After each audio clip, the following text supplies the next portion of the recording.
The 2023 Elimination Chamber pay-per-view has come to an end, and it doesn't matter whether it's in America, the United Kingdom, or as tonight, Canada. Roman Reigns just doesn't lose. He retains the Universal Undisputed Championship. That was the main event, and we'll talk about that when we get towards the end of the video, but pretty weird pay-per-view tonight. Only 5 matches, and I'm not complaining because sometimes WWE pay-per-views are overly long. This one still managed to go about well over 3 hours, considering it was only 5 matches. The main event felt like it lasted way too long, but overall, was it bad? It wasn't horrible. I don't think it was that good, I'm being honest. One of the matches I was really looking forward to, disappointed big time. I thought the main event as well wasn't as good as I expected it to be. The chamber matches, I didn't really have any hope or faith going into them. None of them excited me, and they didn't really deliver. They didn't, they didn't achieve more than I was expecting. So yeah, no, it was a pretty, and the mixed tag match I didn't even care for, so I don't want to see Beth Phoenix and Rhea Ripley beat up men. So yeah, this pay-per-view, it wasn't that great. If I'm being completely honest, guys, I didn't really enjoy it. But we kick off with the female Elimination Chamber match for the opportunity to take on the Raw Women's Champion at WrestleMania 39. Now, it seems like WWE has acknowledged that all current champions after this pay-per-view will be champions heading in to WrestleMania, which I'm not sure why that is the case. I mean, I don't see why Bianca Belair cannot lose the belt between now and Mania, but if you listen to the commentary, they will tell you that basically whoever's the champions after tonight it's almost like set in stone that they will be the champions come WrestleMania. That's never been the case in the past, so I don't know why they're like trying to push that now, but I mean, whatever. Asuka defeats Liv Morgan, Nikki Cross, Raquel Rodriguez, Natalya, and Carmella. And this match was really short, under 20 minutes. Nikki Cross came out. She started beating up Raquel, Natalya, and Liv Morgan. Looked really strong. Literally spent like her entire pod or whatever, the 4-minute section of her match. She was beating up the 3 women, and then as soon as who was at 5th? As soon as Carmella came in, she hit a kick on. She hit a kick on Nikki Cross, and this allowed Raquel Rodriguez to hit a move and beat her. And it's like, so Nikki Cross looked so strong and then just lost straight away. It was weird. And then it was Liv Morgan who got eliminated next. Double submission. She didn't even tap out. She passed out. So again, they're trying to make Liv Morgan look strong, but I mean, who cares? Then Natalya got eliminated with a super kick by Carmella. And then Raquel Rodriguez got double pinned by Carmella and Asuka. And then Carmella got tapped out by Asuka. So, I mean, this match ended really abrupt. For like Nikki Cross that got eliminated, and then it went another 5 minutes, but there was like probably about 3 minutes between Liv Morgan, the second elimination, and Asuka winning the match. So normally, they take a couple of minutes between eliminations, but this match finished really quickly. As soon as Liv Morgan got eliminated, they just like ran through all the eliminations as quick as they could, really, and Asuka got the win. So I mean, I was expecting Asuka to win. I wasn't surprised that Asuka won. But again, hardly an exciting match. There was nothing really special that happened. Natalya was getting a pretty big pop, but that's because we're in Canada. I mean, I'm sure if it was anywhere else, no one would give a shit because it's Natalya at the end of the day and she sucks. But in Canada, they were liking Natalya, so they can like whatever they want. What I noticed from this match is Raquel Rodriguez has like 0 chest whatsoever. I wouldn't be surprised if she is a man. I mean, she has no boobs. If Vince McMahon is still pulling strings, then surely he needs to tell her to go and get some sort of, I don't know, boob job, because she literally has nothing there. Honestly, it's embarrassing. She comes out and she's like flexing her muscles and she's trying to show off her traps. Maybe that's why she concentrates on her back so much, because she knows she's got nothing at the front. So who knows? Who knows? But anyway, Asuka wins. The match didn't really do that much for me. Then we move on to Bobby Lashley versus Brock Lesnar. This was supposed to be the rubber match, the third match in the series. Looking forward to this, and it was garbage. You know, it was your basic. I hate when Brock Lesnar does these kind of matches. We all know Brock can wrestle really good matches, but sometimes he just wants to do a spam fest on the finishers, and that's exactly what this was.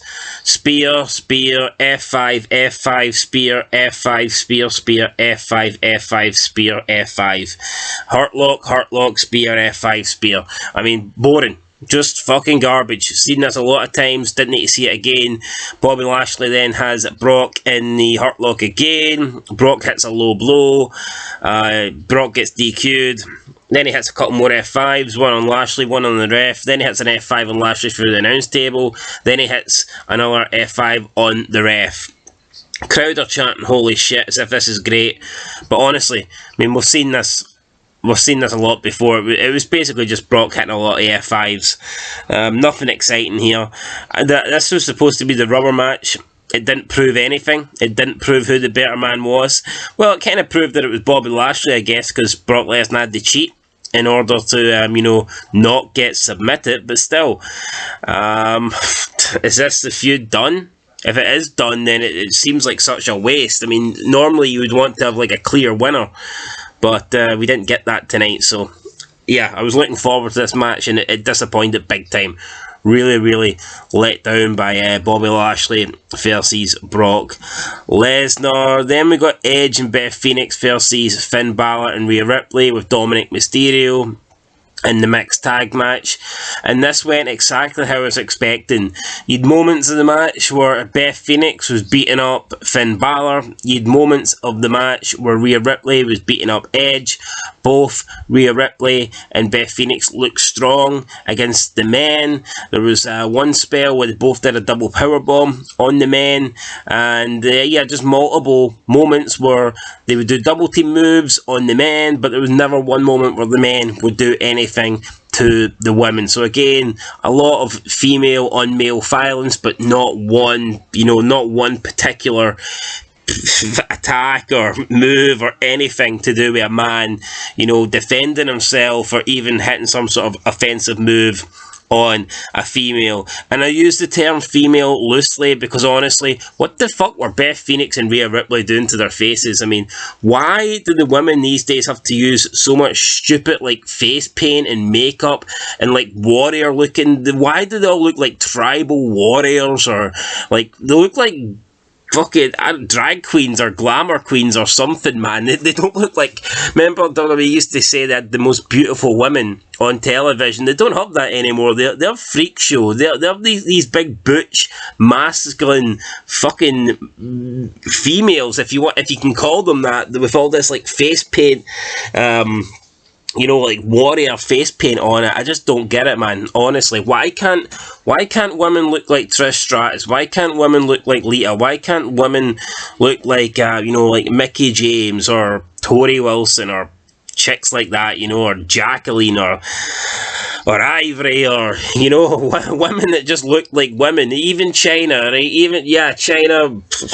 A lot of people thought she was a dude, but at the end of the day, the longer she went in her career, she did try to look more feminine, and she never came out with stupid fucking face paint on.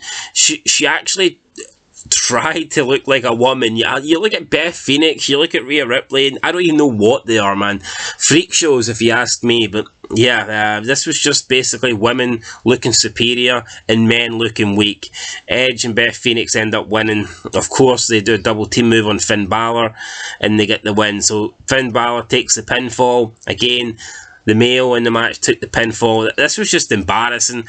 Hopefully Edge gets away from his wife here. Look, Beth sucks. I don't care. They can say that it's his wife and Edge wants to team with his wife. I mean, that's great. Maybe Edge wants to team with his wife, but for fans that like Edge, love Edge, and want to enjoy Edge's last, couple of matches with the company. We don't want to see Edge with his fucking wife. We want to see Edge on his own. We want to see the rated R superstar. We don't care about Beth Phoenix. So hopefully Edge says he's retiring in August. Hopefully we get a couple of good storylines with Edge in his singles career, because I don't want to see Beth Phoenix anymore. Then we move on to the United States Championship Chamber match. Austin Theory retained. He defeated Seth Rollins, Johnny Gargano, Bronson Reed, Damian Priest and Montez Ford. I mean, this match was pretty long. It was about almost double. It was like almost double the length of the women's match. Bronson Reed got eliminated first, even though he looked dominant, but this guy's just a big fat fuck, man. Many times, like, his boobs were like falling out his singlet, and it was just embarrassing. This guy has more tits than Raquel Rodriguez. I mean, what the hell? Then Johnny Gargano got eliminated, then Priest, then Montez Ford, and it came down to Seth Rollins and Austin Theory. Surprise, surprise, said absolutely nobody.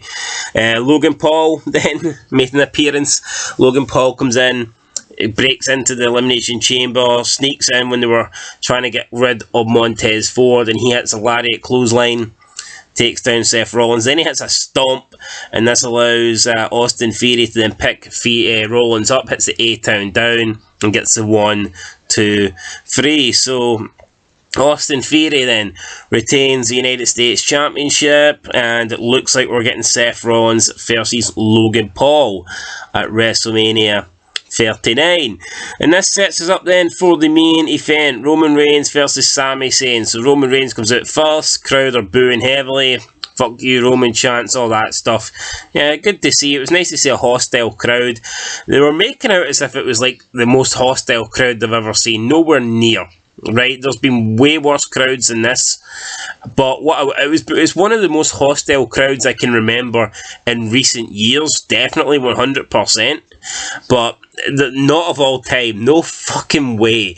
Maybe in the last 5 years, possibly, yeah, but other than that, no. But it was still a pretty hostile crowd, which was cool. Sami Zayn came out, got a pretty big applause. Good to see, I guess. But then there was like this 10-15 minute almost stare down between Reigns and Sami Zayn, and I thought it was too long. I thought, just get the match underway, just get the match started. But no, it was like Roman Reigns and Sami Zayn literally just looked at each other for ages and ages and ages, and then the bell finally went, and we got the match. And you know what? I thought it would be better than this. And it wasn't that. It was okay, but I just thought it would be better. I thought it would be better. Sami Zayn got a couple of near falls after being dominated for most of the match. Roman Reigns was beating up Sami in front of his family. Then the refs went down. Sami Zayn hit the haluva kick, got a 1, 2, 3, but no referee. Jimmy Uso came in, hit about 10 super kicks on Sami Zayn, followed by a splash. But Sami Zayn kicked out as a new ref came in. Then Jey Uso came out, and he stood between Roman Reigns and Sami Zayn. Roman Reigns had a chair. Jey Uso wouldn't move out the way. Reigns then put a chair in front of Jey Uso to hit Sami Zayn with. Jey wouldn't do it. Roman started pie-facing Jey Uso, and then Sami Zayn got up, went to try and hit a spear on Roman, but missed and hit Jey. And then, then Roman Reigns started beating up Sami with the chair. And then hit a spear and hit the 1, 2, 3, and that was it. And then after the match, Kevin Owens came out to make the save a bit too late. He should have probably made the save when the match was going. But then Kevin Owens comes out, beats up Jimmy Uso. I think Jey Uso just left. I think Jey Uso just walked out.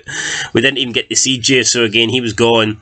And then, Sami Zayn hit another haluva kick on Roman Reigns as the crowd cheered. Sami Zayn sort of celebrated, so he didn't get the win, he didn't win the title, he didn't do what he wanted to do, but he got to end the night in front of his home fans by basically getting the last hit or the last move, whatever, on Roman Reigns by hitting a haluva kick. And I guess it looks like the friendship of Sami Zayn and Kevin Owens is back together. So, I mean, overall, guys, it wasn't a horrendous pay-per-view, but I expected more. I did. I thought it would be better than this. I'm going to give it I'm going to give it a... I'll give it a 3 out of 10. I'm sorry, man. It wasn't that great. It really wasn't. People were going to say this was good. It wasn't good. I thought it was pretty poor. Yeah, I'm going to give it a 3 out of 10, guys. That's it. Till next time. Let me know what you thought down below. For me, none of the matches lived up to my expectations. I thought the main event was probably the best of a bad bunch. I mean, the main event was okay, but I don't know, I just expected more. I just expected the main event to be better. And anyone that expected Sami Zayn to win, I don't know what planet you're living on. Planet delusional, maybe, but yeah, Roman Reigns was always going to win this. But yeah, I'm giving it a 3 out of 10. Or maybe a 4. I don't know. You know what? So people don't bitch. I'll give it a 4. How about that? A 4 because... A 4 because Bret Hart, Canada, and he likes to give things 4 out of 10. So yeah, I'm going to give it a 4 out of 10, guys. Till next time. Peace.